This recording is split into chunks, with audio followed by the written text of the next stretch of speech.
Welcome everyone. My name is Kim Brown and I'm with the Rural Institute for Inclusive Communities, Transition and Employment Projects. Teresa Baldry and I will be your moderators for today. And we do want to let you know that live captioning is available for the session. In order to access the captions, open the captioning link that I've posted in our chat box, and you'll need to do that in a new browser window. Or you can also see the captioning link on the slide in front of you on the captioning and housekeeping slide. When you open that captioning window, you can adjust the background color, the text color, and the font. You can also close or hide the caption header and chat boxes just to make the chat window a little bit less busy. And then you can move the chat window around onto your screen so that you're able to see the webinar slides and the captioning, the captioning window, so that you're able to see the captions and the slides at the same time. If you have any questions about that, feel free to put those in the questions or chat box, and Teresa or I will try and get answers to you as quickly as possible. Today's webinar is sponsored by the Montana Deafblind Project and is funded in whole or in part by the U.S. Department of Education, Office of Special Education Programs, or OSEP. And support for the webinar is also provided through a contract with Children's Special Health Services at the Montana Department of Public Health and Human Services. The statements shared in today's presentation do not necessarily reflect the opinion of the sponsoring departments. All attendees are currently muted. This helps cut down on background noise so that everyone can hear our presenter. And if you do want to ask the presenter a question or make a comment, please feel free to type your question or comment into the chat or questions box. And please note that only you, the moderators, and the presenter will be able to see what you've typed into that box.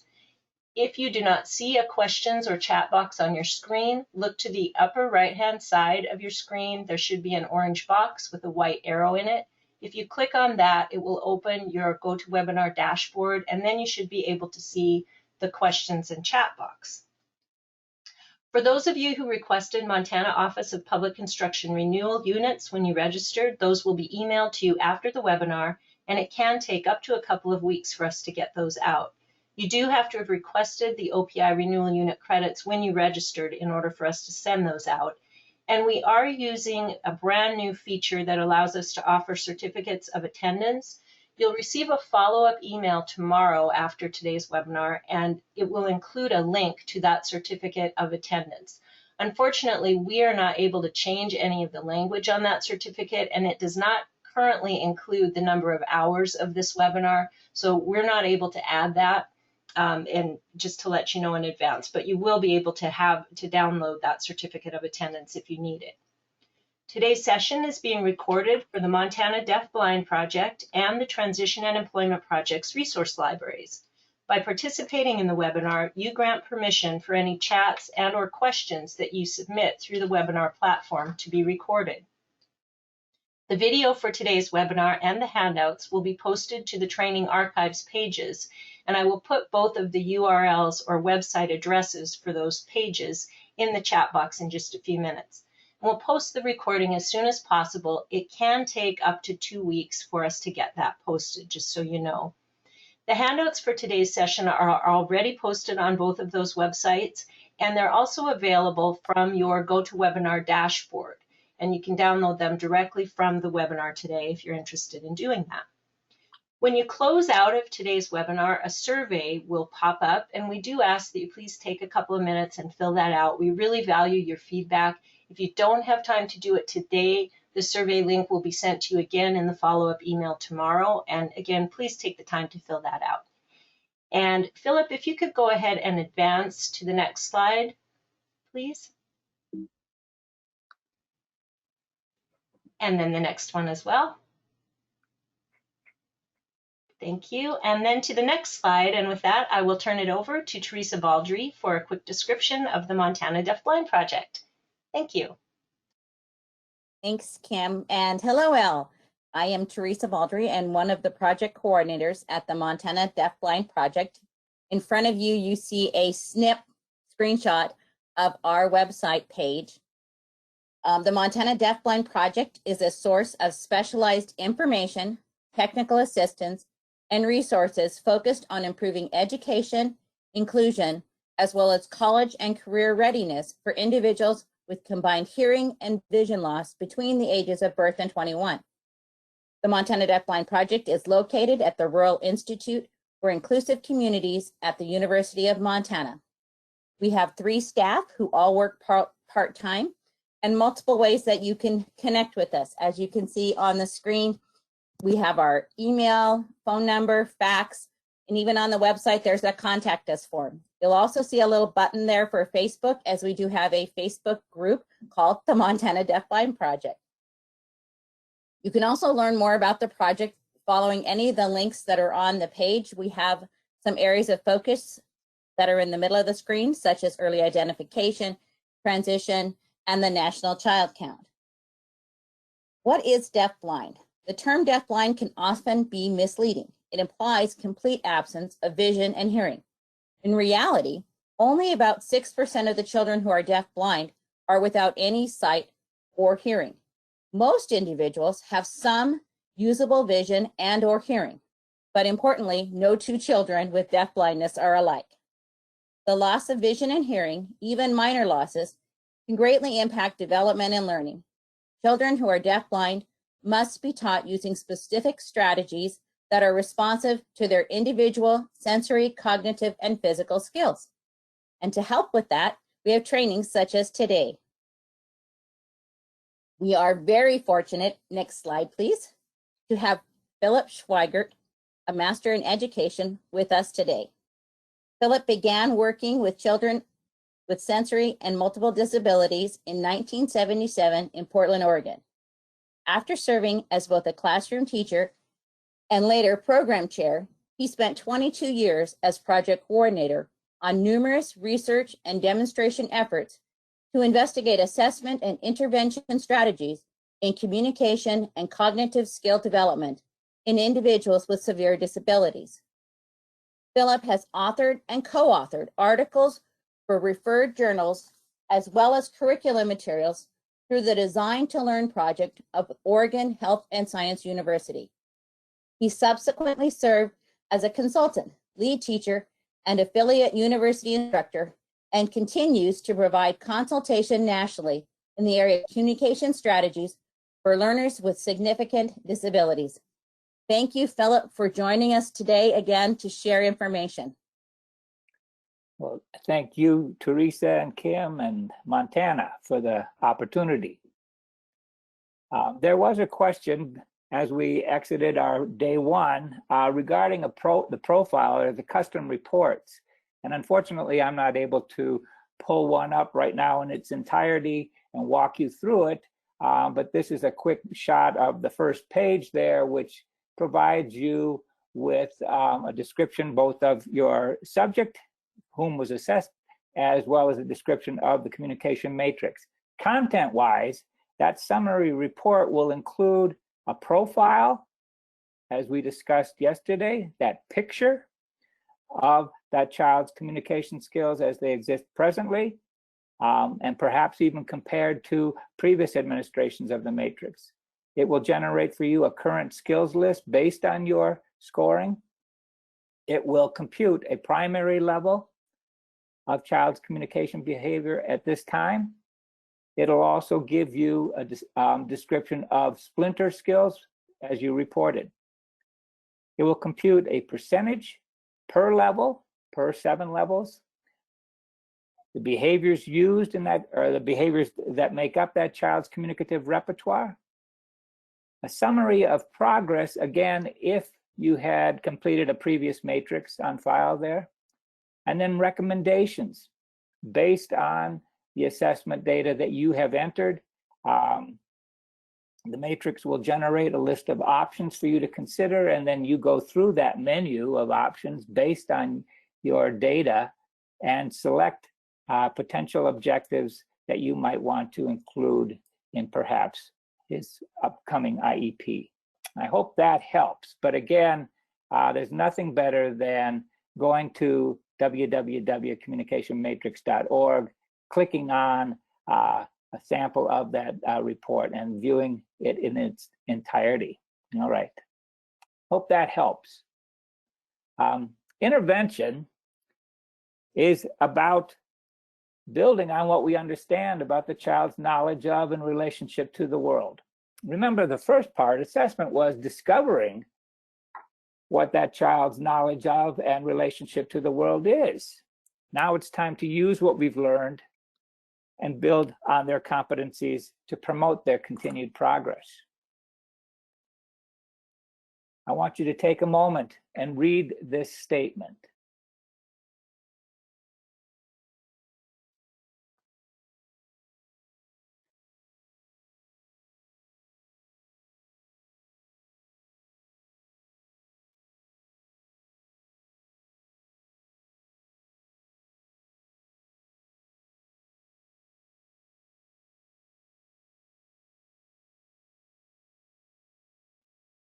When you finished reading this statement, Kim, could you pull up poll question number 9, please?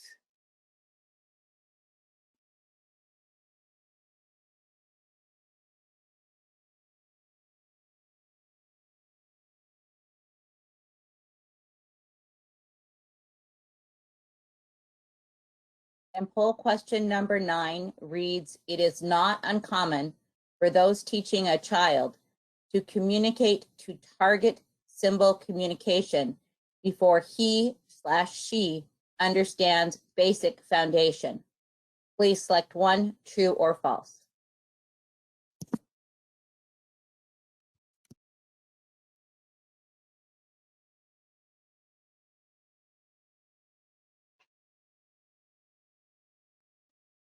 We'll give another 5 seconds.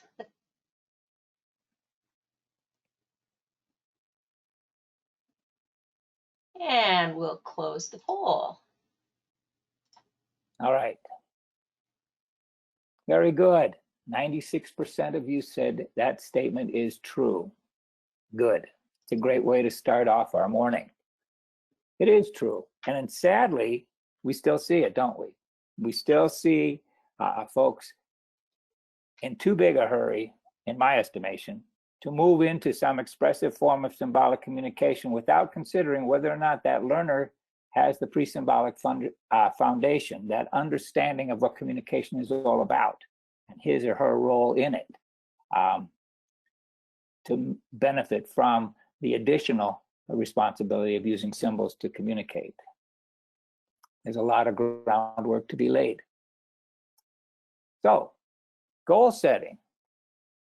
One of the strengths of the communication matrix is, in my estimation, again, that it does not only tell you where that learner is operating presently, but it gives strong suggestions, strong direction as to what our next steps might be to consider.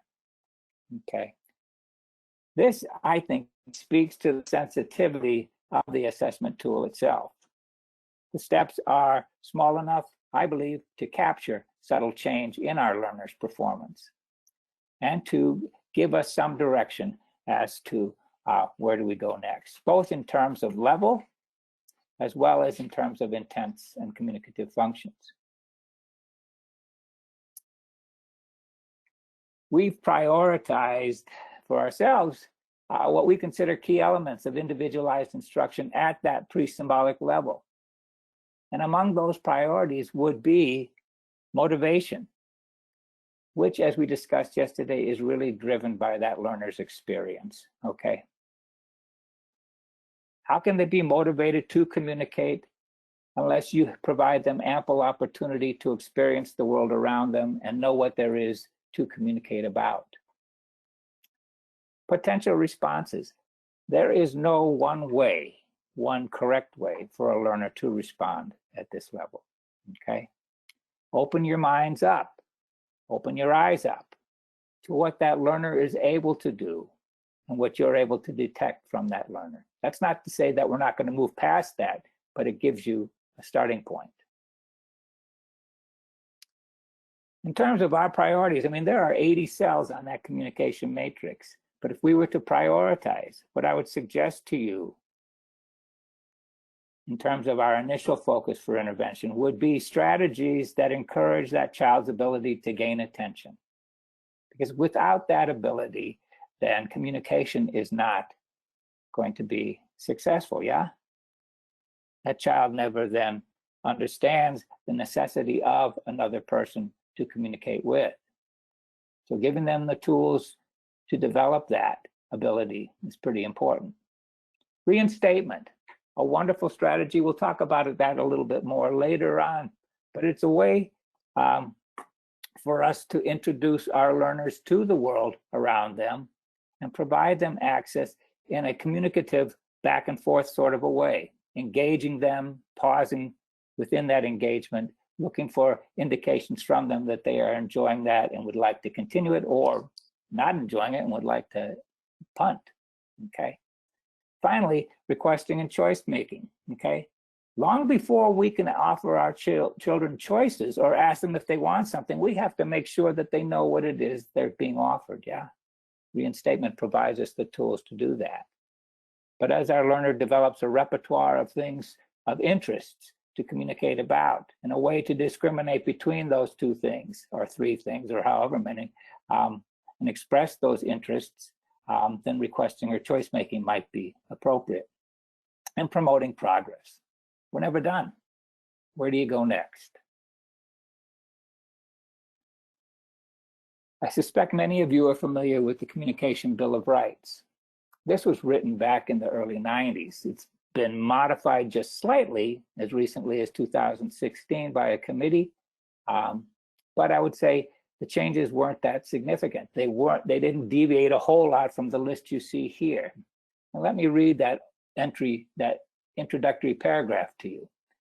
All people with a disability of any extent or severity have a basic right to affect through communication the conditions of their existence. All people have the following specific communication rights in their daily interactions.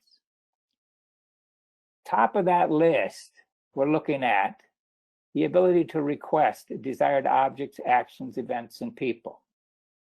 The opportunity to refuse undesired objects, actions, or events. To say, no, I don't want to do that. To express personal preferences and feelings. To be offered choices and alternatives. To reject those choices. To request and receive attention from another person. How about that?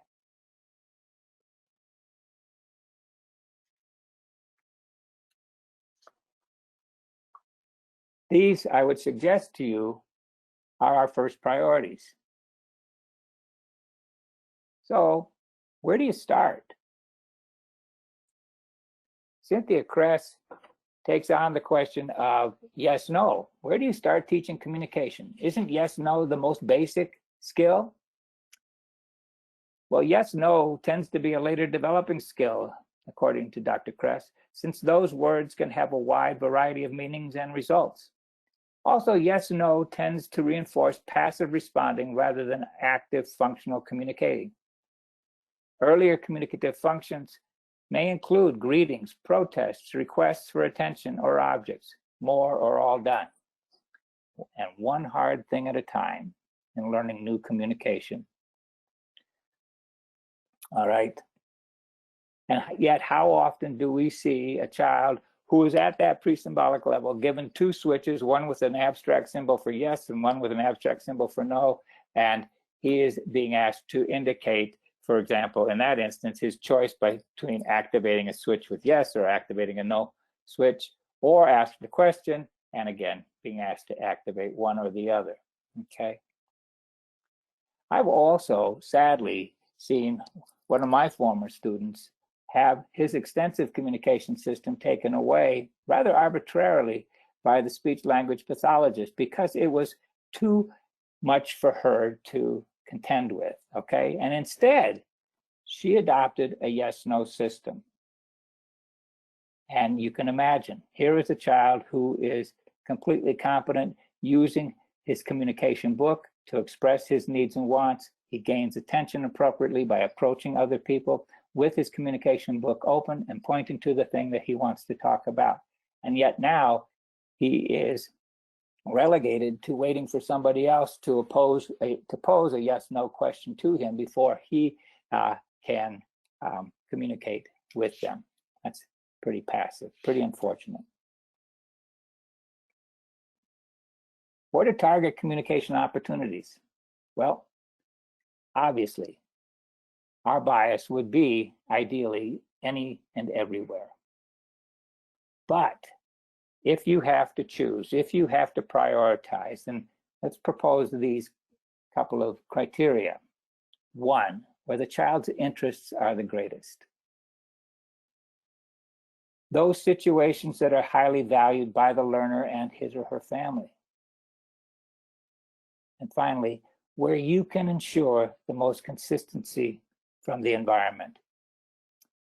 Predictable routines are necessary before we can expect our learners to indicate a desire to reinstate such activities. Okay, so that predictability, that consistency is terribly important, particularly at these early stages.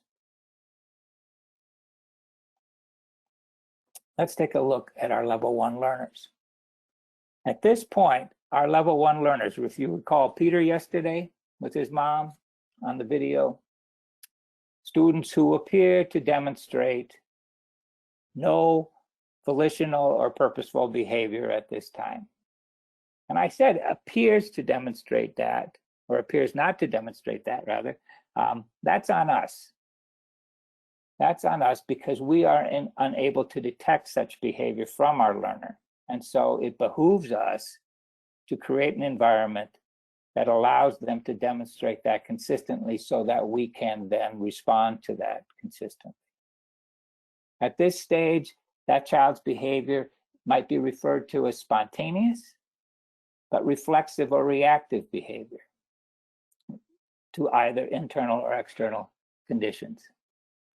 We refer to it as partner perceived communication, meaning that the partner is assigning meaning to that child's behavior. It is not yet that child's intent through his behavior to affect ours, nor is it necessarily clear what that child is expressing a comfort or discomfort in. And so we assign meaning to that behavior.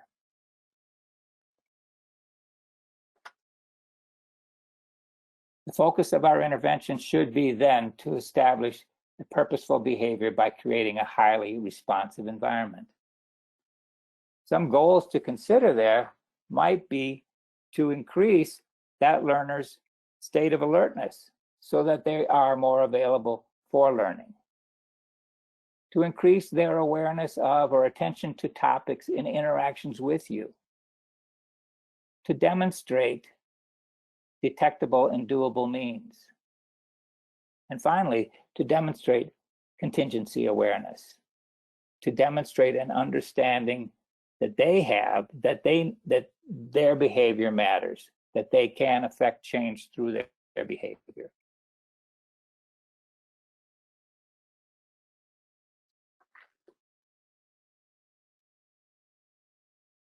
One of the struggles we have oftentimes with learners, particularly at this level, is to find optimal times for teaching with them, because many times these learners are fluctuating between states of alertness.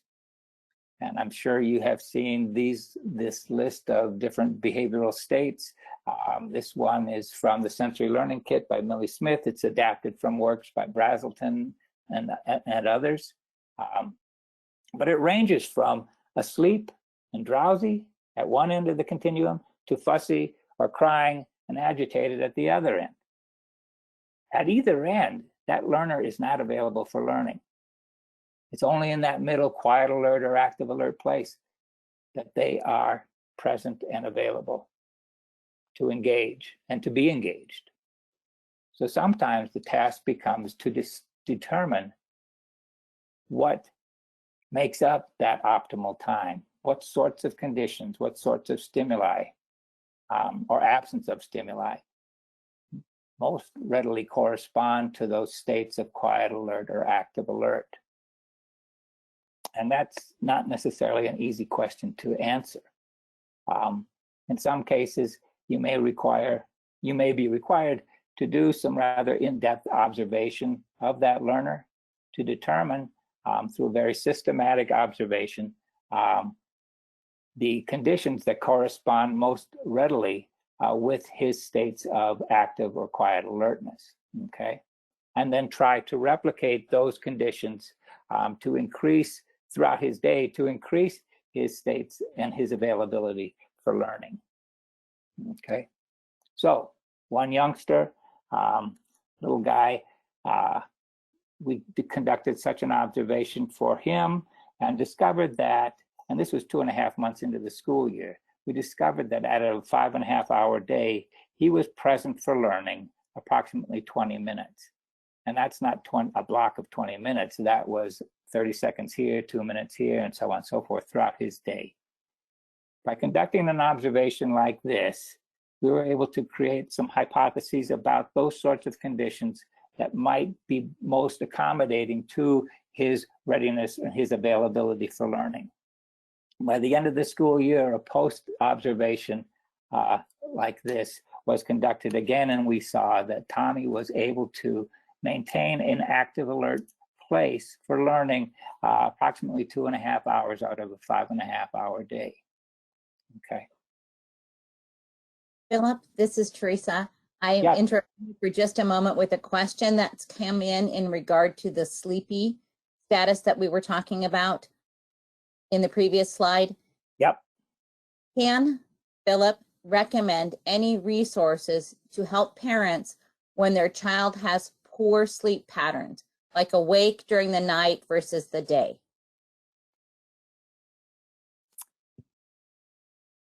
I'm sorry, I could not do that offhand. I know there are resources out there. I have seen lists. I'm not sure, but NCDB might even provide such resources or references for people at that website. Teresa, can you verify that? Or I will see what I can find, and we will get to the interested person. Thank you. Okay, thank you. Okay. One of the other issues for our learners at this point oftentimes is to determine those sorts of things that they may be interested in or even show some awareness of, okay? I'm not even talking about preferences at this point, but I'm suggesting some interest in that might be viewed as a positive reaction versus an adverse reaction, okay? In order to come up with that list, oftentimes we find it necessary to ask the families about the child, what they perceive to be those sorts of stimuli. Also query the educational team, other team members. What have they observed about this learner that they suspect might be things that the child is interested in or aware of at the very least? Washington Center for Disabilities makes available this likes and dislikes form, which is oftentimes filled out by the family through interview with a practitioner, talking about a variety of different stimuli and sensory channels that are available to that learner and what his or her reactions are to these things. The likes information as well as the dislikes form, okay? And I would encourage you, if you're interested in this, to visit the Washington Sensory Disabilities website under deafblindness and look at the likes and dislikes forms, okay? Finally, it may be necessary to do something rather in depth, such as this, in which we look at a variety of different stimuli across different sensory channels, both social and non-social stimuli, and observe the learner's reactions to these stimuli, both in the presence as well as the absence of them, okay? Looking at them over time, repeated trials, and then summarizing that data to generate, again, an hypothesis about which behaviors seem to be most potentially under his control and which stimuli seem to elicit the most positive reactions from that learner. Then creating a consistently responsive environment by pairing those two aspects of our investigation there, both his responses as well as the stimuli, to create a opportunity for him to demonstrate this purposeful behavior. Okay. Maternal responsivity does not function independently of the child's behavior and responsiveness. Either partner in the dance between parent and child is capable of disrupting the interaction. What are we talking about here?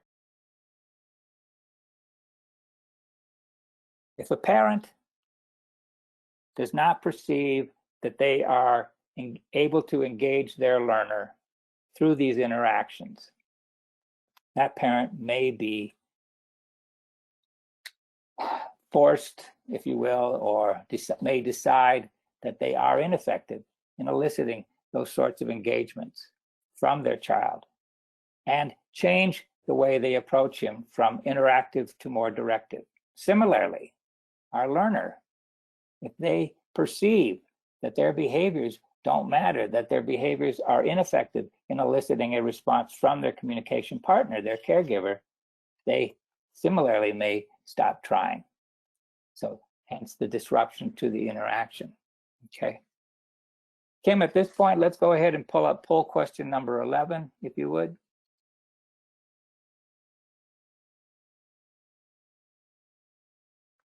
Just a quick question. So are we skipping number 10? I'm sorry, did I? I guess I did. I did. Let's do number 10. I apologize. Okay, just checking. Yeah, good question.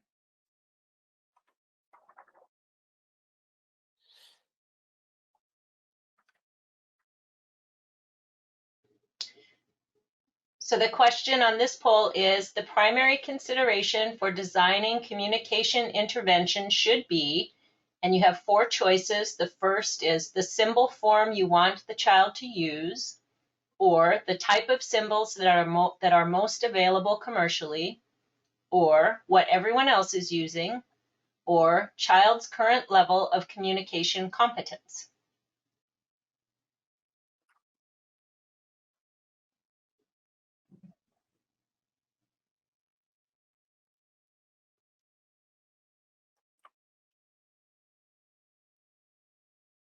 And we'll give 5 more seconds.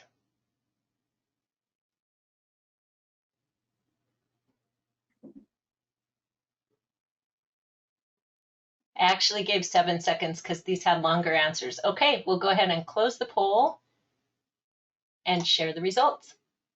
Wow. This group is off on a good start today. 98%, 100%, very good. Maybe the questions are too easy. Okay. And Let's try question. Go ahead. sorry, now you want the next poll, right? Let's go ahead and do that. Okay.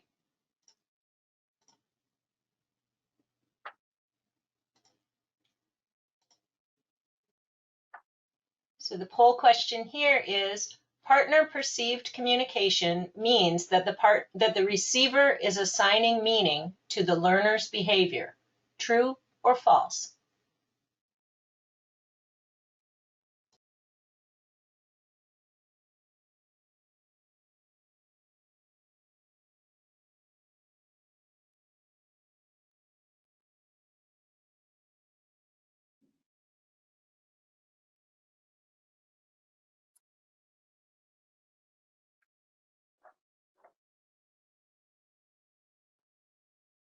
And 5 more seconds.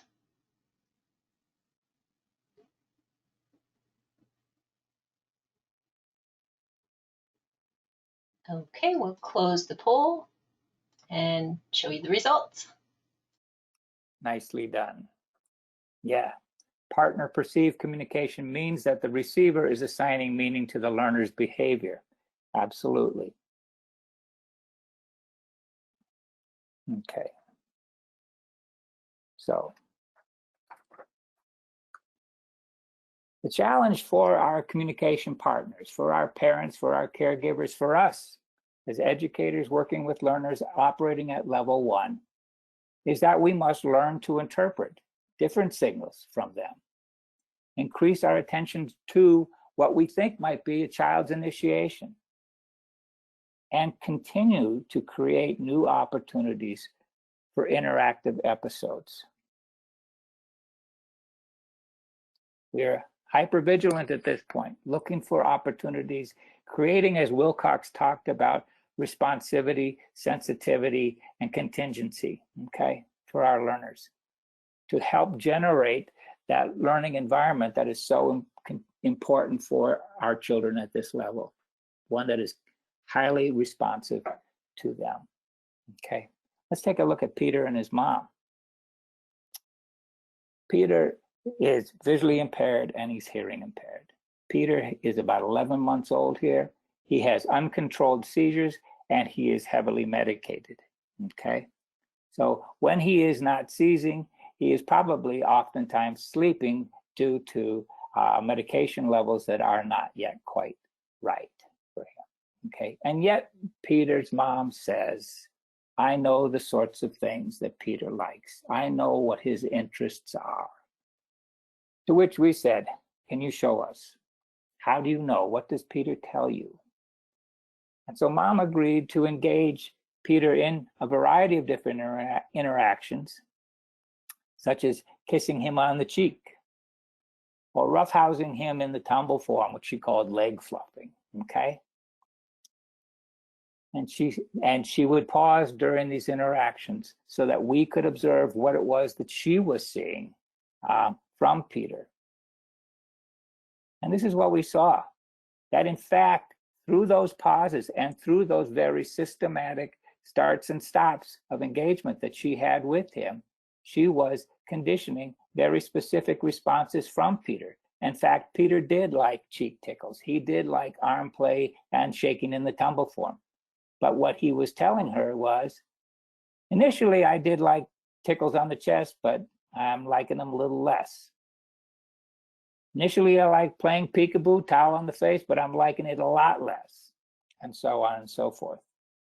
Okay, so through these interactions, mom was creating a highly contingently responsive learning environment. And she was snatching these teaching moments throughout the day, okay?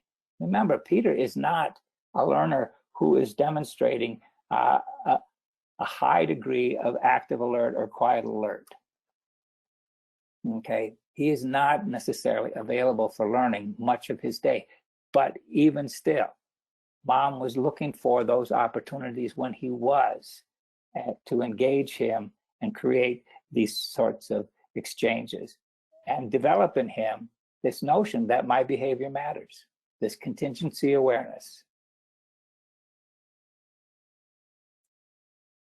We're talking about kids at this level whose means of engaging their social world is limited or whose signals are difficult to read.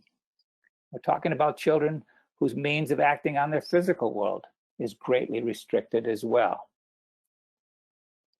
This creates a real challenge for us in creating a highly and contingently responsive environment.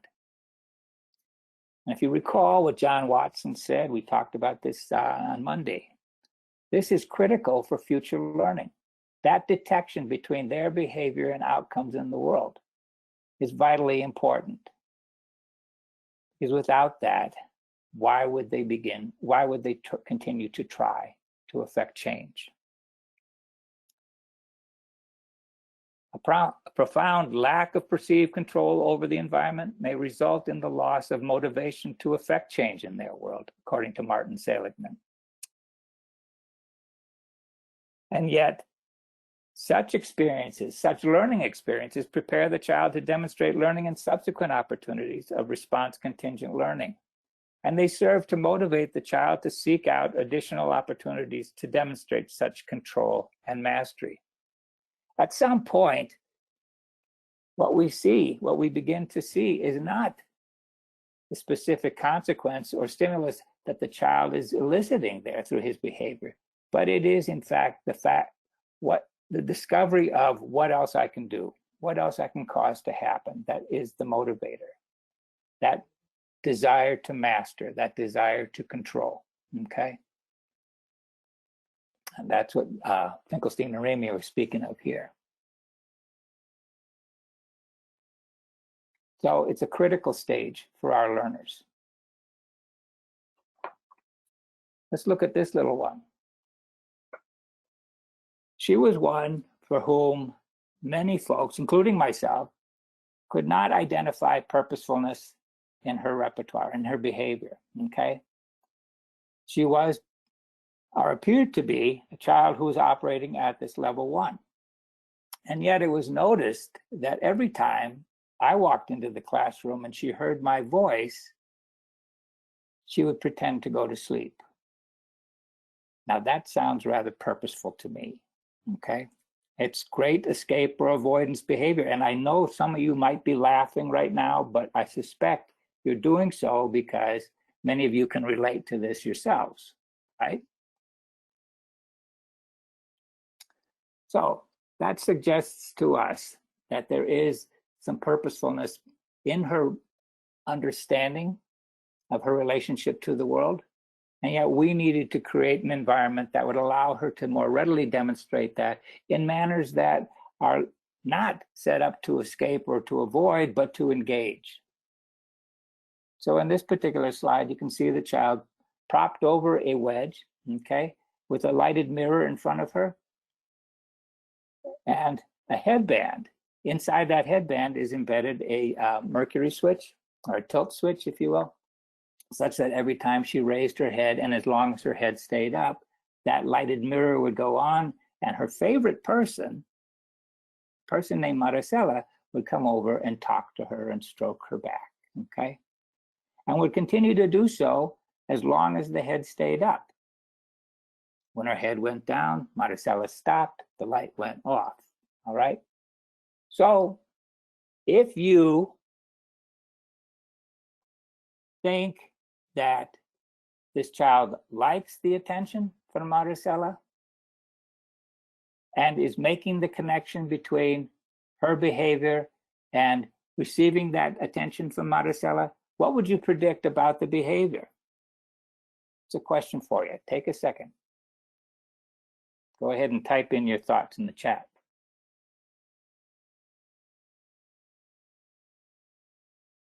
And they're right on it, Philip, rolling in with answers of it will increase. All right. She would maintain head position to keep contact. She is going to learn to increase that behavior. Absolutely, absolutely. So let's take a look. Can you see that yellow line there? That is the duration of head up behavior, okay? And as this child began to make the connection between what she's doing and what it's causing to happen, i.e. Maricela's attention in the lighted mirror, okay, we see her now averaging about 60 to 70% of the time that head's up, all right? Right after January 22nd, we decide to withdraw that stimulus, okay? Such that now head up behavior doesn't cause Maricela to come, nor does it cause the mirror to up. What would you predict about the frequency or the duration of her head up behavior now?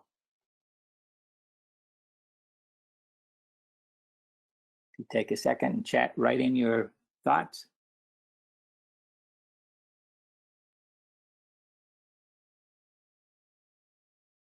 Responses of decreased, it will drop, decreased after initial increase, decrease unless interest is drawn to another source. Okay, very, very, very good. Yep. And as you look at the graph there, you can see that the behavior nearly extinguished, okay? And then January 25th, we reinstated it and the data shot right back up, okay? All right. This is our first real aha moment with this child as to her ability to affect change in a positive way, to gain access to and sustain access to things that she likes. Right away, it suggests to me something rather functional, which is she has a potential means for gaining attention, because what we know for sure is that she has that volitional behavior, at least in the head up behavior, and she has an interest in social interaction, at least from Maricela. This is a starting point, guys. Where else might you go from here? What else might you do? What next question would you ask? What would you try next? Take a second, think about it. Let me hear what your thoughts would be.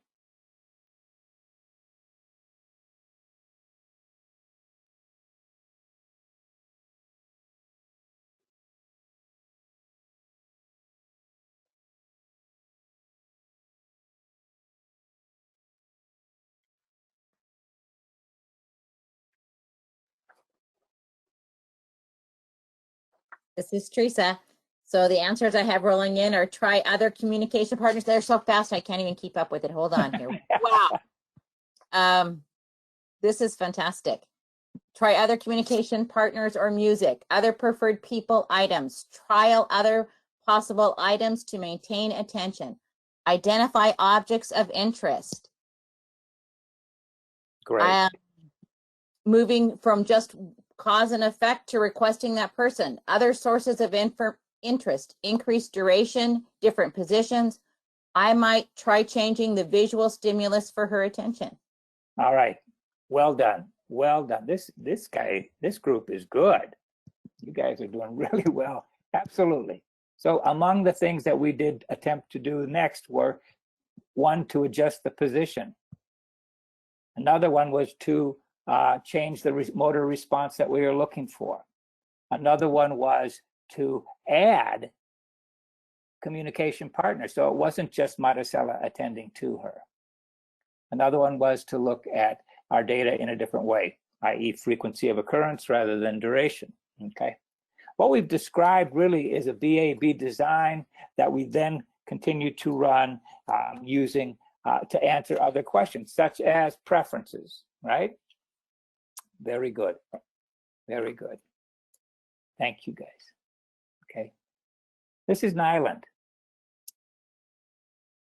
Having conducted a detailed preference assessment with him, what we hypothesized as a team was that social interaction had some distinct possibilities for him. It did appear that he enjoyed those things.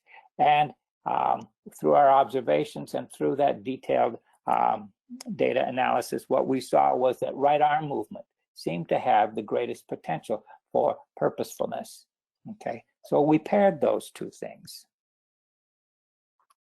to test that hypothesis. Can we create, using social interaction and that right arm movement, to create a more highly contingently responsive environment for him? In this phase, you see Nyland positioned so that he has the most freedom to move that right arm. The switch, in this case, is embedded in that Nerf ball there, suspended in front of him, and his communication partner is sitting there simply recording the number of switch activations in this A phase, this baseline phase. In the next phase, switch activations now elicit his communication partner's engagement, okay? And again, that box there is counting the number of switch closures, okay? Switch activations. What we see from his data is a pretty clear picture of purposefulness, isn't it? And of understanding. That is the baseline phase, when the reinforcement was added, the conditioning phase.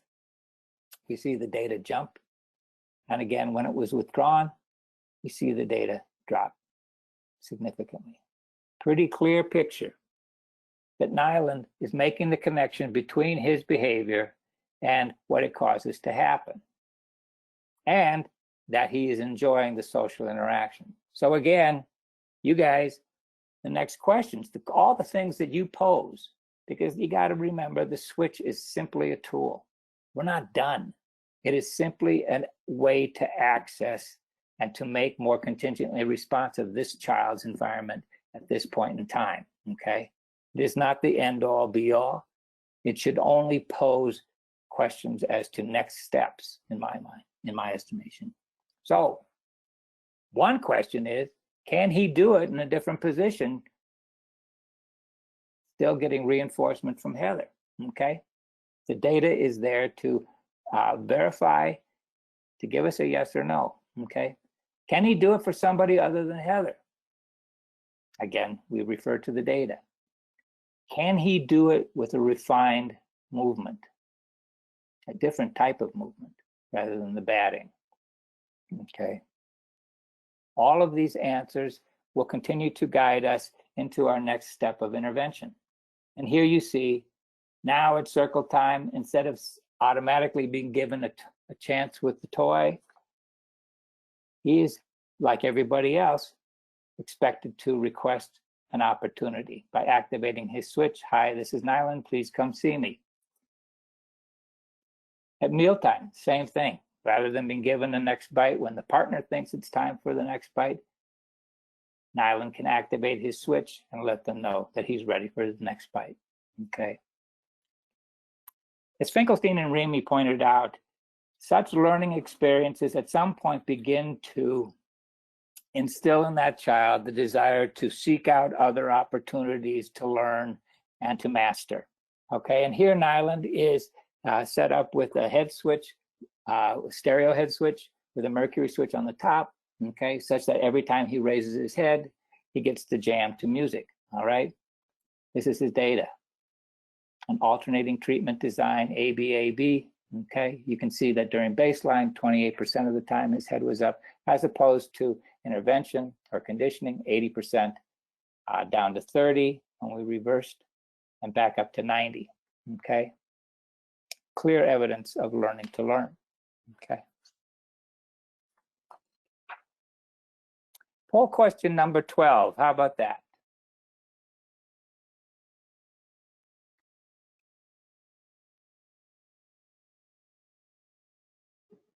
Okay, and this question is, a top priority for a level 1 learner is creating an environment contingently responsive to reinforce the idea behavior matters. True or false?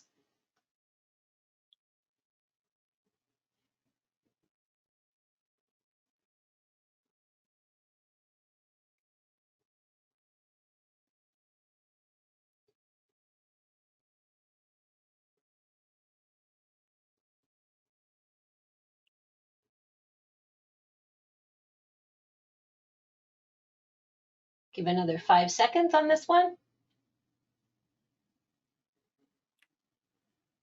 And we will close the poll. Great. Yep. That is our priority for learners at level 1, is to create an environment that is contingently responsive in order to allow them to demonstrate their understanding that their behavior matters. And for us to be able to do so in a way that we can detect it and build on it. All right.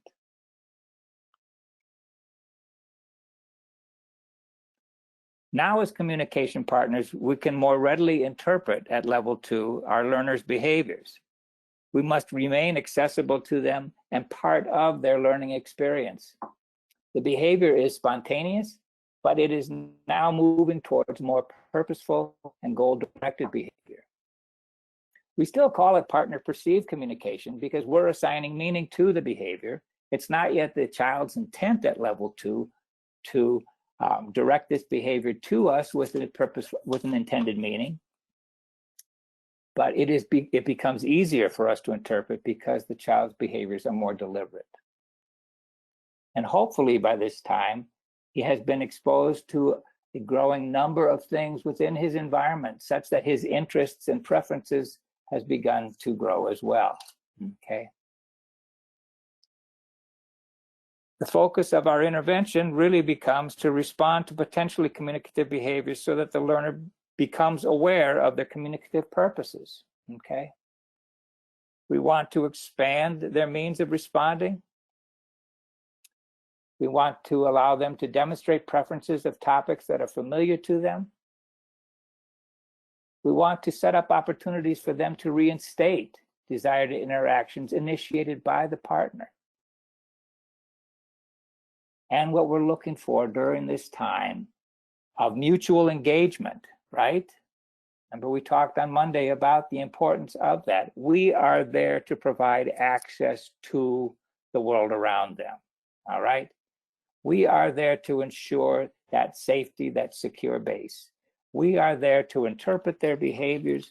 We are there to help establish that joint attention and to ensure that we are aware of the sorts of things that might motivate that learner to want to engage and to sustain engagement.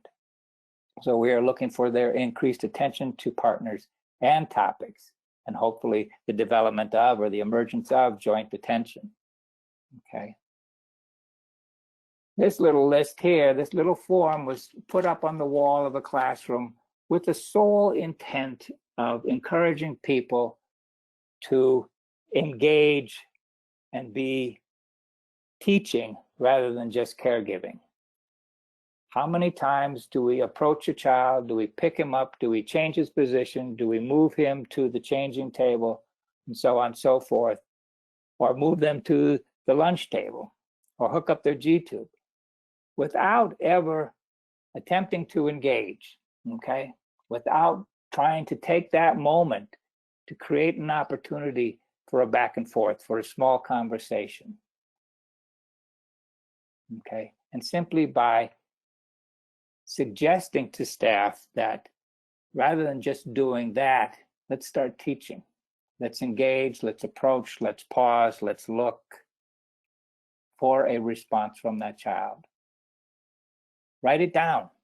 What did you do? And what did the child do that made you think that he liked that or that he wanted to do that again? Okay. Very, very simple, but a great reminder of our primary purpose in these classrooms is to teach, is to engage, it's to promote that interaction. Philip, this is Teresa. Could you give a verbal description of the video for those who had trouble with that streaming for us? And then I did have one more question for you after that. Absolutely, absolutely. So what you're seeing, or what you saw in the video, or were attempting to see in the video, was a physical therapist who had embedded communication opportunities into her motor activities for this youngster named Brian, okay? And specifically, they were doing row and rockabye. Hopefully, it was clear to you that this was not the first time that they had had this interaction together. And I say that because, again, it appears to me to be pretty clear that Brian had developed very specific movements associated with those specific activities. In other words, he would move his body to the side for rockabye, and he would move his arms and pull himself forward and backwards for row. Susan Bruce does a nice job of describing the continuum there of some of these gestural behaviors and these pre-symbolic behaviors for our learners at this level. My question to you guys was, well, Teresa, go ahead and ask yours first. Thank you. I'll make it quick. Just prior to the video, there was a sample classroom recording sheet that you shared, and I had an individual who was interested in that. It's actually not one of the slides that we have in our materials. If you wouldn't mind sending it to us, we could post it on the website. I'd be happy to do that.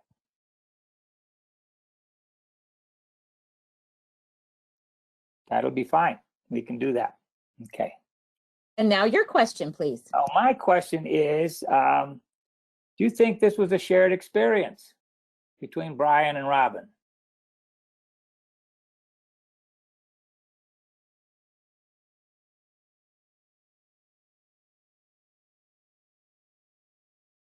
Resounding yeses, definitely. Yes, he liked it. Absolutely.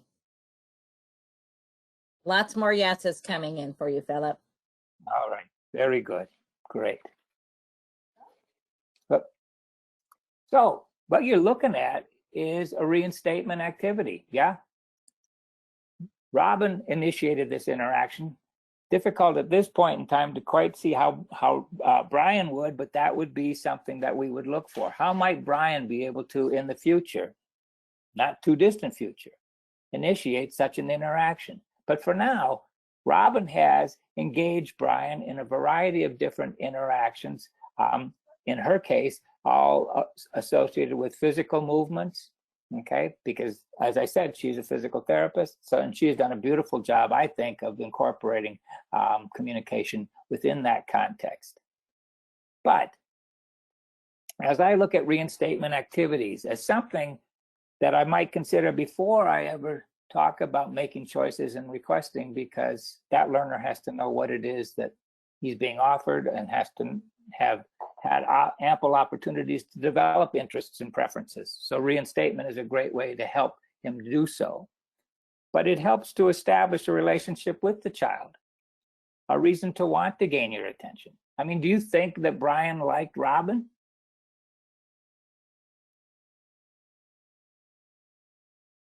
That's a question.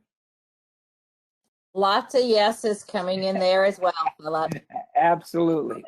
One particular before that I thought I really, since I've got the mic, wanted to share because it was such a nice capture. Yes, it was a shared experience. Robin didn't know what he would choose, and she responded to the physical needs and his enjoyment. Great. So highly responsive to the child. So given that, I think Brian probably figures out that, wow, this person gets me. There is a reason for wanting to gain her attention, for wanting to interact with her. Because I'll tell you what, I'm sure you will have all seen it. Our kids will gravitate towards those people whom they understand as people that understand them. You get me, I like you, okay? You don't get me, I'm not going to give you much time. All right. It helps the child link his behavior to his environment. So Robin has created this response contingent paradigm there, right? You do this and this happens. So Brian is getting an opportunity to exert his control, okay? And to begin to link himself to how my behavior relates to the world around me, how it relates to Robin, and how I can cause different things to happen. It helps to provide the child access to the environment. All right, these are things that Brian could not access on his own. Would you agree? These are interactions he could not do yet on his own. So with his partner taking on that task of providing him access, he gets to have experiences that might then contribute to his determining whether or not he likes these things or not, and he wants to communicate about them. All right.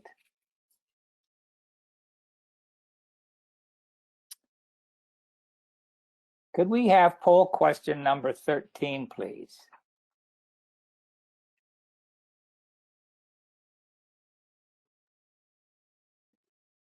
And the question is, reinstatement activities mimic conversation with back and forth rhythm, may introduce learner to you as well as different topics. True or false?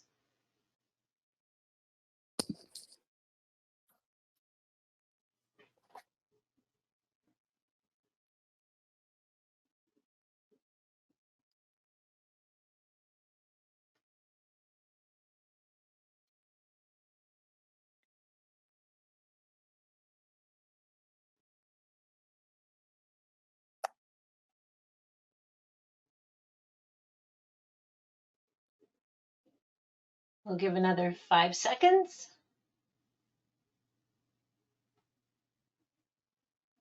And we'll close the poll.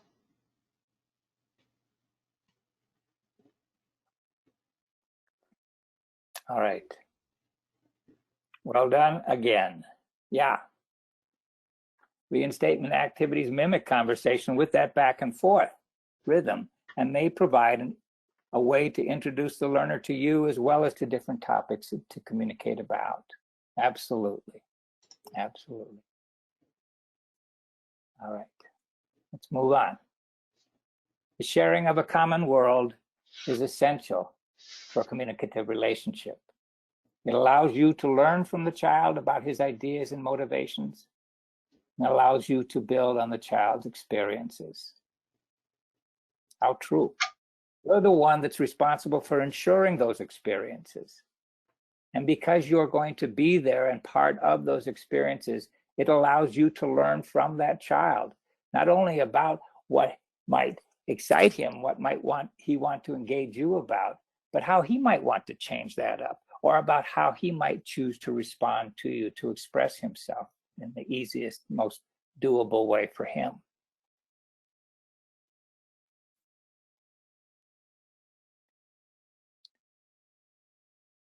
Level 3 and level 4. I'm going to combine these two because at this point, as we talked about Monday, we're talking about intentionally communicative behavior. We've moved from intentional behavior, which is purposeful behavior that we're still assigning meaning to intentionally communicative behavior. And the distinction between level 3 and level 4 that the matrix really makes is the behaviors the child is using to express him or herself to you about something very specific, okay? These are intentional behavior. The learner directs his behavior to a receiver with an identifiable message, all right? So in the case of some learners, particularly those with limited vision or hearing and limited motoric means, we may see more use, a heavier reliance on the non-conventional gestures, which involve direct physical contact oftentimes to the communication partner and or to the topic, all right?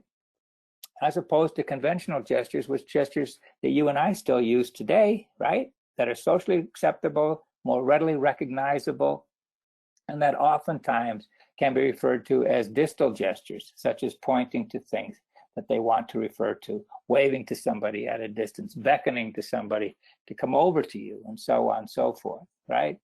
Okay.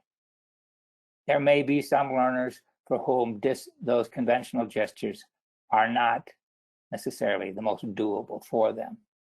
And once again, I would not belabor that. I would not insist that a child who is demonstrating the intent to communicate but relying primarily on non-conventional gestures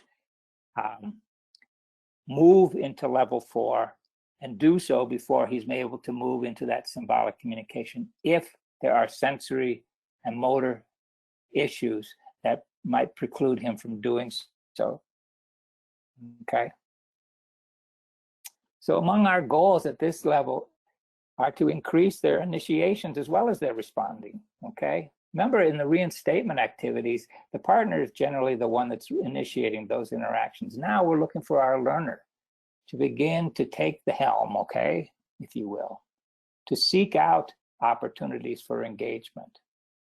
As McCatherine and Watson talked about, and we mentioned on Monday, it's that desire to seek out engagement provides them increased opportunity, and that opportunity lends itself to increased practice, and with practice we see an improved quality, okay, in their interactions, and an improved frequency, okay?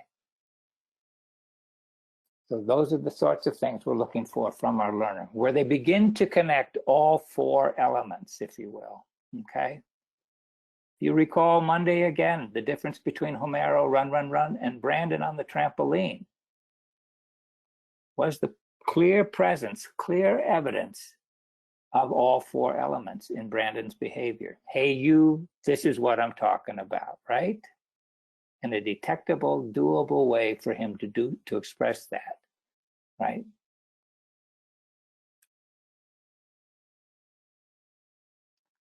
All right, Kim, if we could look at Bubbles. That is not the child's name, that is the name of the activity, if you will. I'll just set this up quickly for you. This child has cortical visual impairment. She is a child with multiple disabilities. I've been told that she doesn't necessarily like bubbles and doesn't really seem to attend to them. I have not had the opportunity to work with this child at this point for over 2 years. So this is the first time she and I have been in the same room, engaged in the same activity for almost 2 years' time. Okay, and I hope that you'll be able to see in this video what we're attempting to create here in our interactions with her. All right, what was the partner trying to encourage the child to do?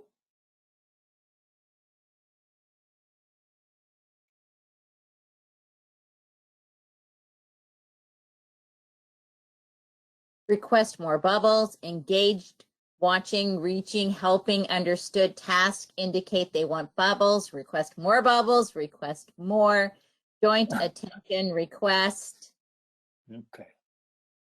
And was there an attempt on her part to direct the partner's attention to what it was that she was talking about or wanted?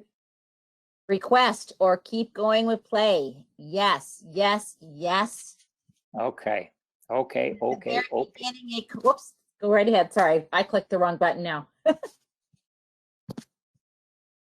So it's important here that when we're talking about requesting, that there is clear evidence that that behavior is directed to somebody, right? That there's little or very little, if any, interpretation on my part that we're trying to create here in this interaction. So the expectation is that we will create the opportunity for the child to engage her partner and tell her partner what it is that she wants to do. So in this case, the child would take her partner's hand, or given the opportunity to take her partner's hand and direct it to the bubbles or to the wand to get more bubbles. Absolutely. Philip, Absolutely. this is a question that came in, and I think you just answered it, but just in case, I'll bring it here. Was there one specific behavior you were using to indicate reinforcement, or just a general show of interest? No, definitely more than a general show of interest. I wanted again, think about the 4 elements. I wanted to make sure or create the opportunity for her to demonstrate the hey you piece, which is directing behavior to her partner here, as well as to what it was that she wanted to communicate about. So I suspect that knowing the child in a way, and knowing her vision, knowing her motoric means, I wasn't going to be looking for an alternating gaze from her. I would be looking for something more that involved more direct contact to me, as well as to what it was that she wanted to communicate about. Does that make sense? And another one that came in was, how did you interpret her behavior when her hand went to her mouth?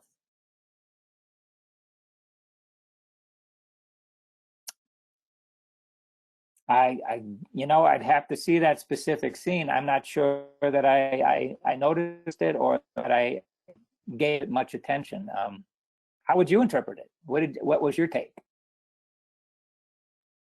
to that person asking the question?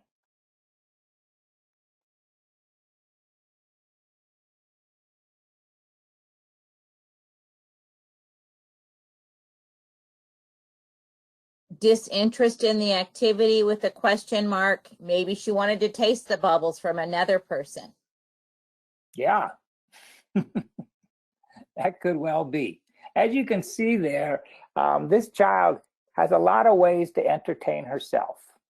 Would you agree? There was a lot of self-stimulatory behavior. There were a lot of times that she appeared to check out, sometimes longer than others, sometimes momentarily. Sometimes she was engaging in this self-stimulatory behavior, but was still present with her communication partner or with the activity. And so I look at that stuff as what I'm competing against. I look at that as what I have to be better than, okay?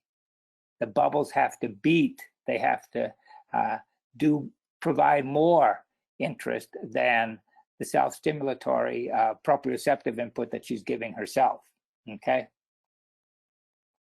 So. Interesting comment here. Could be just a different way of talking about the bubbles.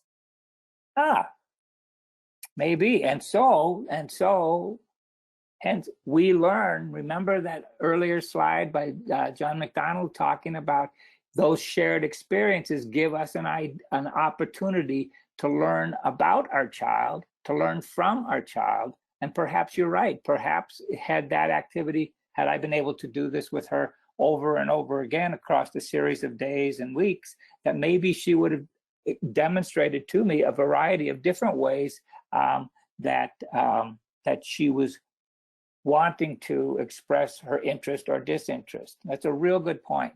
It's a real good point. But I will say again, this was the first time and the only time in 2 years that I'd had the opportunity to have a conversation with this child around anything, but in this case, bubbles. Okay, so that was a real good point. Thank you for making that. All right, let's move on.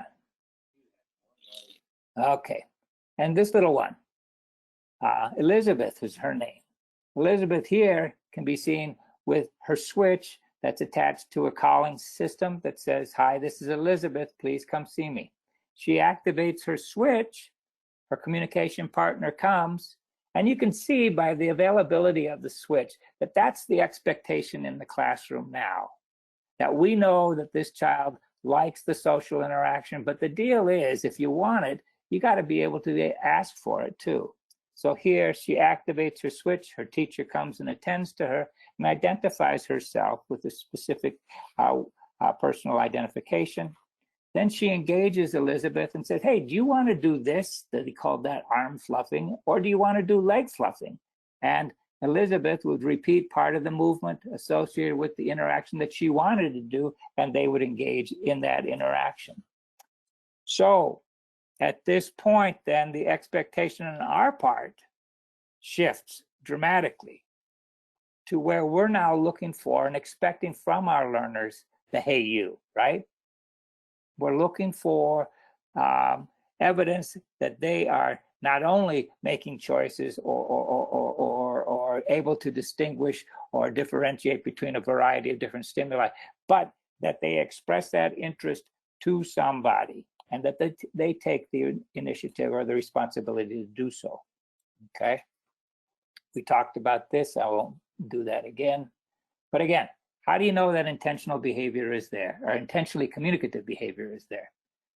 Hi, Philip. This is Teresa. I have a question here in front of me. Does the switch speak, "Hey, you"? What is the action of the switch? What is the action of the switch? The switch has a voice output and the message recorded in it, "Hey, you," or it says, "Hey, this is Elizabeth, please come see me." So it serves as her "hey, you," quote unquote. Her way to gain attention.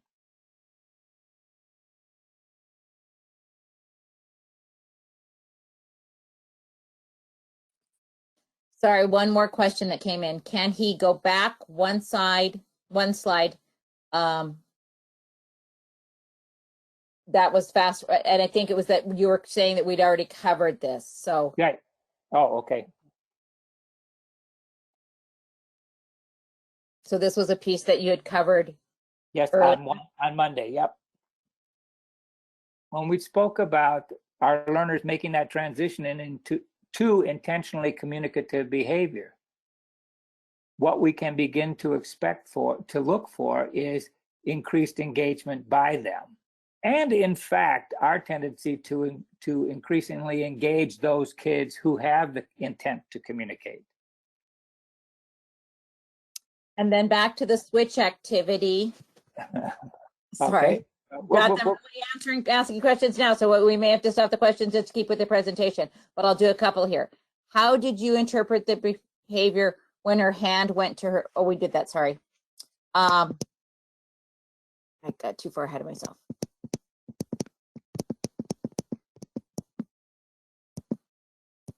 Can you do this attention gaining activity with the switch if the child is still in the pre-intentional level of communication? Well, I think we just demonstrated that both at level 1 when we talked about the child who started out using sleep or pretending sleep to avoid, the child that was prone propped over the wedge, as well as with Nyland. Both applications in those instances went from those ABA or BAB designs to a functional application, which was to activate the switch as a way to gain attention from other people. And last question I'll ask, is there a "hey you" that is more appropriate for a deaf child?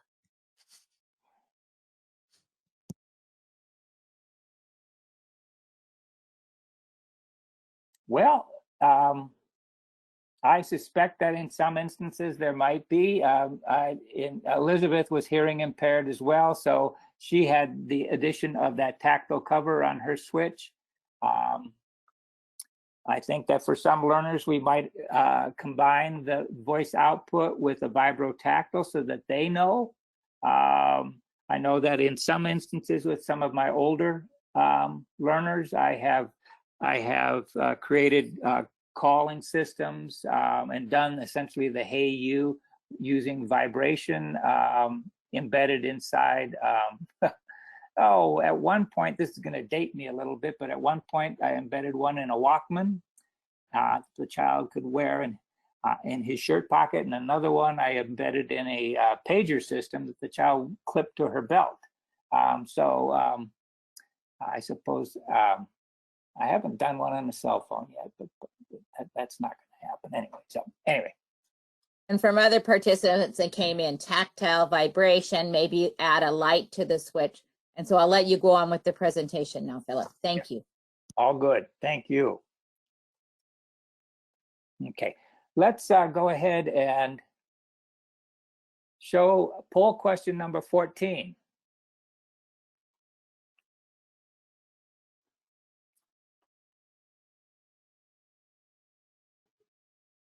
Okay, and this question is, at what level of the communication matrix do we first begin to see intentionally communicative behavior?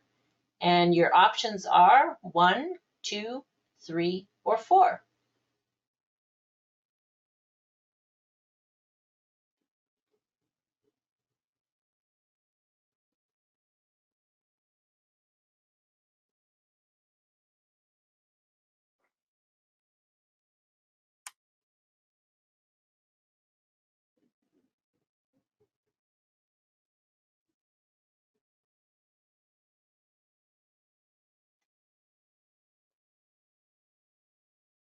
And we'll give another 5 seconds in case you want to change your answer. Think about it more. Okay, and we will close the poll. Wow. Well, the correct answer there, I think, is level 3 at the transition, because we're talking about that transition from intentional behavior, which is level 2, to intentionally communicative behavior, which is level 3. Now, I guess we could argue or agree that potentially intentional behavior directed to another person at level 2, but in that instance, it's not coupled with a specific meaning. Oftentimes we will see volitional behavior, purposeful behavior directed to a topic, and we assign meaning to it, or we see direct purposeful behavior directed to an adult, but there's no, or to a caregiver, a communication partner, but there is no clear message associated with that. It's at level 3 where we begin to see those 4 elements come together. Hey, you, this is what I'm talking about. All right.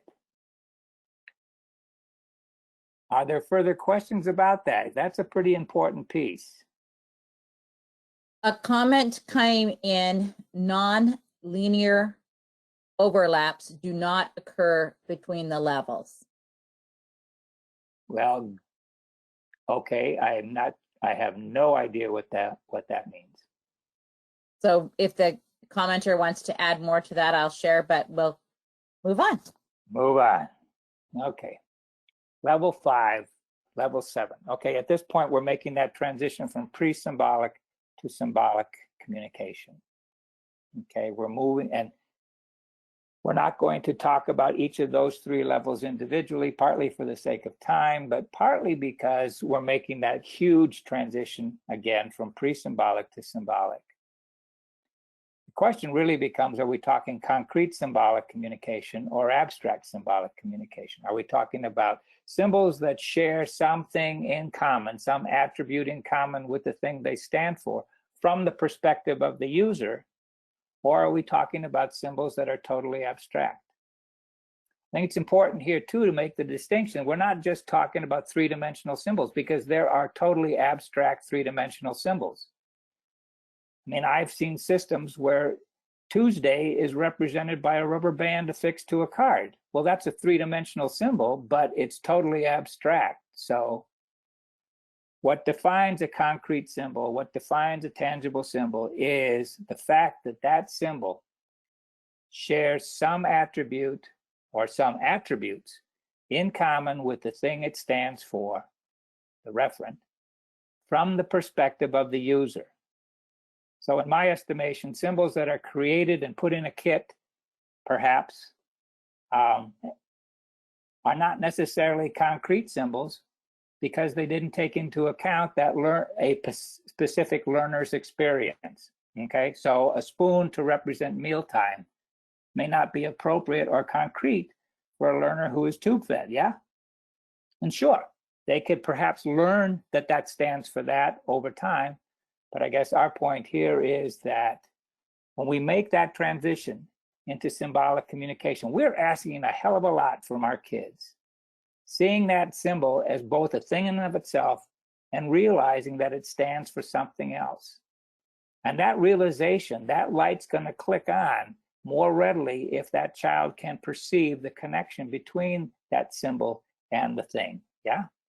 Okay, and ultimately, this symbolic sensitivity, this recognition, this aha moment, the generalization of the idea that if something can stand for something else. If this stands for this, then this can stand for this. And when that light comes on, what we see oftentimes is this, fast mapping. As the learner begins to acquire vocabulary at a certain level of symbolic representation that he understands, new vocabulary may be learned at a faster rate. That is that aha moment. That is that symbolic sensitivity kicking in, okay? Oftentimes, we're so in a hurry to move to the next more abstract level that we preclude that learner ever having that aha moment. So, okay, just maybe we'll get back to that point. Okay. We're going to talk specifically about level 5 and specifically there, tangible symbol systems. So for those of you who are not familiar with that, I encourage you to visit this website and search for tangible symbol systems and pull up this book if you're interested and download it free of charge, okay? Specifically, tangible symbols refers to that level 5 stage, concrete symbols.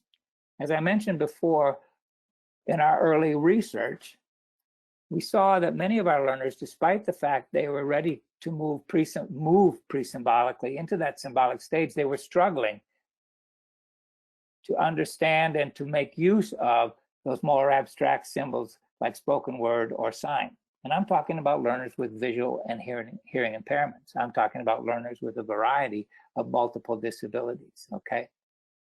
So based on the earlier work of Van Dyke and Stillman and Battle and others, we wondered whether or not the inclusion of a concrete symbolic stage might serve as a transition into that symbolic stage, as a bridge, if you will.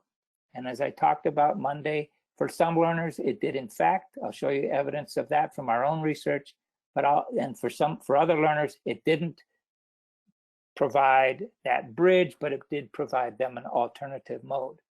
Okay, what are concrete symbols, you guys? What are tangible symbols? Here's our definition. Okay, tangible means it is physically tangible, meaning it can physically be acted on, whether it's a picture or part of an object. And most importantly, it is conceptually tangible to the individual user. It is developed from the perspective of that learner's experiences. Okay. Properties of tangible symbols include that they are iconic, they bear a clear perceptual relationship to the referent, again, from the perspective of the user. They are permanent, requiring lower memory demands. Recall memory is much more demanding than recognition memory. They're manipulable, They may be physically acted on and make that communicative exchange literally, okay? But they can require any number of simple motor responses to indicate the symbol. And for those learners for whom it's important, they may be tactually discriminable. So tangible symbols, according to our definition, refers to this whole range of possible symbols, including identical objects and all the way down to line drawings. What's important there is that the symbol, in order to be tangible, shares something in common with the thing that it stands for. Even a photograph is going to look like, specifically, the thing that it's referring to. I'm sorry. Or a line drawing may share the outline or the color or some attribute in common with the thing that it stands for. All of those are considered tangible symbols, assuming that it is selected from the perspective and experience of the user. Okay. Now, I know that that term tangible symbols has been around for a while. We coined that term back in the 80s. It has been used by many people to refer specifically to three-dimensional object-based symbols. But our definition since the 80s has always included both 3D and 2D. Okay.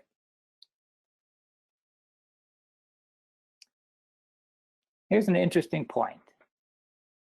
The use of pictures evolves to the point of being automatic in adults.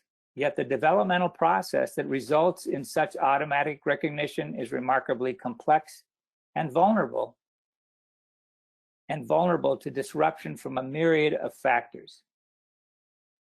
Because it's so easy and automatic for us as visual adults, we need to remember how complex the process of recognizing and using pictures symbolically is, so that we don't just simply assume that, well, if I give him a picture, he's going to make that connection. Ain't necessarily so. And I would encourage this. While it may be possible to teach someone to use a more abstract symbol through repeated practice, the task is far easier if the learner understands the representation inherent in the symbol. You know, our goal is to support the transition from pre to symbolic, and to make that transition as doable for them and as successful for them as possible. And I will guarantee you, based on our own research and based on research cited in the literature, that simply because we begin at a more concrete type of symbol, it will not prevent that learner from moving to a more abstract, conventional type of symbol in the future. It will not prevent them from doing so. In fact, in many instances, it can serve as that bridge and serve as the impetus to move forward. In fact, the research is now demonstrating that facilitation of these more concrete types of symbols as a stepping stone, as a bridge. Okay.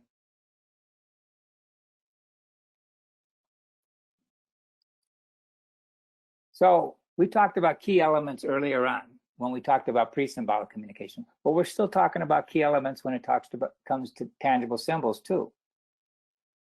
And the unique ones here, as you look at this list, I mean, motivation and indicating response and promoting progress, those were all the same, and those still hold. There's no one way for a learner to use a tangible symbol. Motivation continues to be extremely important in terms of its driving force for wanting to communicate. And our goal is always to promote progress. Where to next? But the two that stand out here are readiness and comprehension. And what do we mean by readiness? Readiness is talking here not about the readiness to communicate, but the readiness to perhaps communicate symbolically. And again, we're basing that on our research and the research cited in the literature, that the children who have the strongest pre-symbolic foundation are those who are going to make the most successful transition into symbolic communication. So the stronger that base, the stronger the understanding of what communication is all about and their role in it, the more readily they will make that move successfully into symbolic communication. And comprehension is, how do you know that the symbol you're using with this learner, or you're asking him to use to communicate, is meaningful to him? And that question is critical to answer. You don't just assume. Every step of the way, you're gathering evidence that supports or disproves your notion that this type of symbol makes sense for that learner at this point in time. Because that's what it's all about. What works for him right now. Because we can move forward with that. But getting him in the door, understanding that something can be used in lieu of something, in the place of something else to communicate, is a big enough deal. So that that symbol should be as meaningful as possible to them. Again, that's my impression or my feeling about that. Okay. So looking at this data, you can see this is from 41 participants in a 3-year study. And you can see that any number of them charted totally different courses in terms of their acquisition of tangible symbols. Some of them, thankfully only 6 out of 41, did not acquire any symbols in that 6.5-month intervention period. But others went way beyond that to using abstract forms, okay? What's driving us is what works for that learner, okay? Okay. The only thing that really spoke to how these groups distinguished themselves was where they tested in terms of their pre-symbolic readiness. And that's what this graph is speaking to. Okay, those children who are operating at group level 2 or group 2 or group 3 were operating most frequently at levels 3 or 4. Okay. Motivation. It's pretty simple, pretty straightforward. What are the best contexts for initial instruction? Again, those that are highly motivating, those that occur regularly and afford frequent enough practice. Okay. Indicating responses, I said already, there's no one way for our learner to do it. Picking up and giving works for some kids, you bet. But for other children, it may not be something they choose to do or something that they're physically able to do. All right? There are other options. But I will say this, whatever option you choose, you do not forgive or you do not ignore the necessity of requesting attention. You have to hold them responsible for the hey you piece, right? Pointing to a picture or signing more are not, either of them, effective if there is nobody to perceive that, if there's nobody to see that, if there's nobody to receive that information. And at this stage, that really is on our learners, okay? How do they gain attention? Okay. Comprehension's as simple as they choose a symbol, they must choose the corresponding object. They choose an object, they must indicate the corresponding symbol. It's as simple as that. And once the data is clearly supporting the fact that they understand what these symbols mean, then you don't need to continue to run that comprehension check. But I think until you know for a fact that they know for a fact, you're obligated to ask that question and to provide them evidence that you're on the right track. We're running low on time, so I think, Kim, at this point, what I would like to do is to go to the Alberto case study and let that run out. And if there is any time at the end or any interest at the end, folks can go ahead and just have questions or ask further questions. And when we finish that video, then if you would just immediately pull up that poll question number 15 and number 16.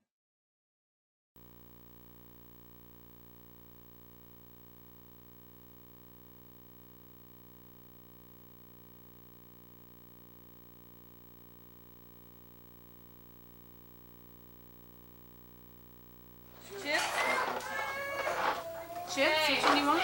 Put it away. Put it away? Want this? Sit back and wait. Good boy. Nice sitting. Nice sitting, Albert. Chris Williams Anderson, stand up. Show me. Stand up. That was nice looking. Here, Anders. It's gonna Yeah. Can you give it to Darlene? There you go. Can you look at the picture on that? And the rest of you are gonna stand. Yeah. See the picture? Yes. Yeah. Okay. Good boy. Let's play.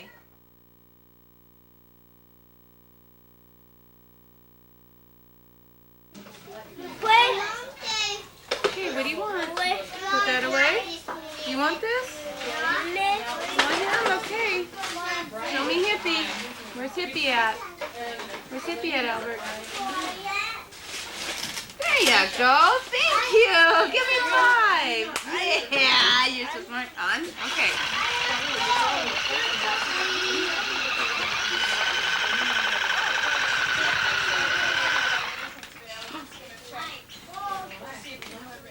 On?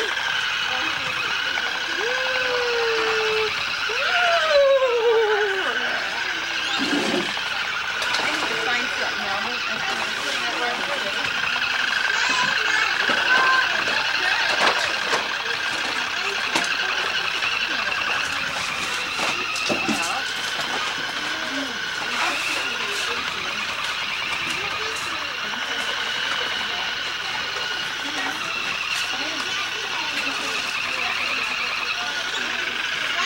Ooh, I get a turn. Oh, Hippie.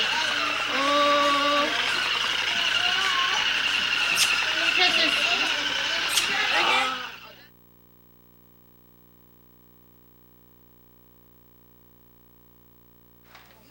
That on there.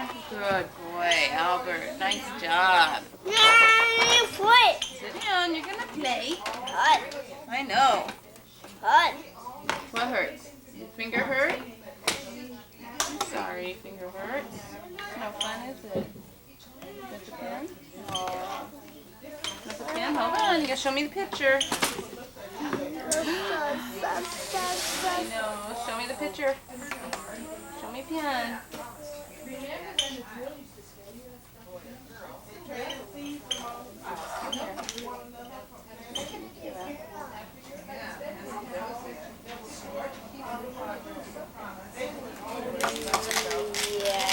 Yeah. That's it. That's your pen. Give me it. Made it smaller. Uh-oh. It broke, huh? That's okay. I'll fix it again. Give me 5.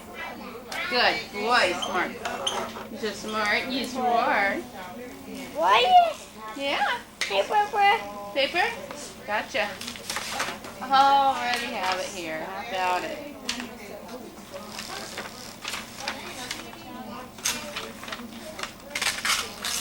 Oops, sorry.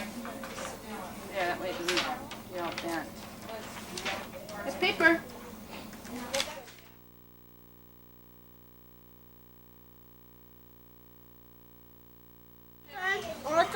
All done? Okay, we're all done. You want to play? Oh, do you want to play with that? Okay. Okay, you need to find it. Find it. Find it.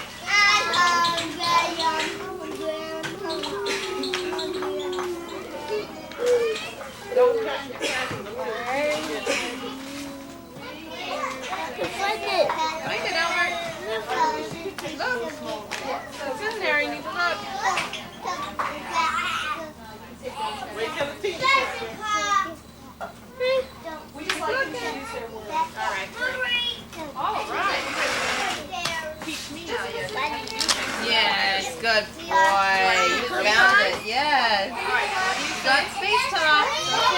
Put it back on. Put it back on. Whoa, Albert. Huh? Which one do you want? Alright, here we go. It's blowing away? Albert, please show me what color that is right for it. Show me what color that is. Which one is it? Look. Which one is it? Yeah. That's right. Which one is it? It's red, see? Yeah, there you go. You ready? You ready? 1, 2, 3. Huh? What's the blue one? Okay, ready? 1, 2, 3. Blast off. Whoa.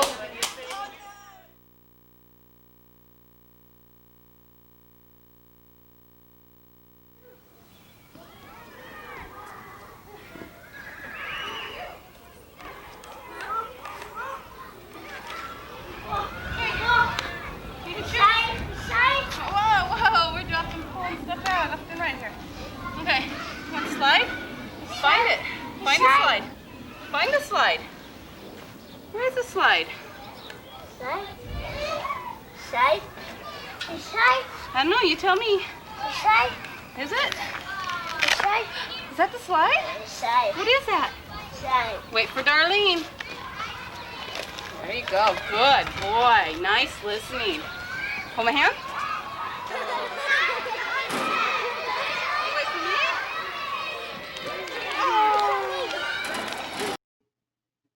Okay, and I will go ahead and launch the next poll. And the question here is, readiness refers to a learner's ability to make eye contact. True or false? And we'll just do 30 seconds total on this one. All right. And I did turn the presentation back over to you, Philip, for your screen when we close the polls. Okay, 5 more seconds. And we are closed. Nicely done. Readiness does not refer to a learner's ability to make eye contact because, sadly, that would preclude many of our learners with significant visual impairments, wouldn't it? All right. And the final poll, a more concrete symbol is likely to interfere with the learner's ability to move to a more conventional or abstract form. True or false?